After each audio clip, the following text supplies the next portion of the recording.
4 saat yatıram, işə getmirəm, insanlara cavab vermirəm, evdən çölə çıxmıram, ancaq pişiklərim ilə vaxt keçirirəm, heç kəslə görüşmürəm, heç kəsə hər şeyi nifrət etməyə başlamışam, özümə yemək belə bişirib yemək istəmirəm, iştahım azalıb, arıqlamışam və evləri belə təmizləmək istəmirəm, hər şeyə əsəbləşirəm, bu vəziyyətdən çıxa bilmirəm, tək olmaq istəyirəm və ancaq yatmaq. Bilirsiniz necə, burada siz özünüzü hələ bir tələyə salmısınız da, evdən çıxmamaqla, ancaq hələ evdə qala,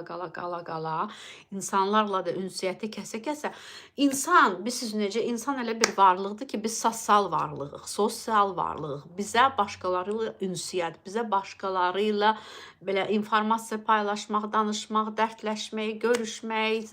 sevinmək bir yerdə, ağlamaq bir yerdə, nə bilim, bir çox şeylər insan başqaları ilə yaşamaq, bu psixikanın, insan psixikasının, istər insan olsun, istər heyvan olsun, ünsiyyətə ehtiyac var. Siz onu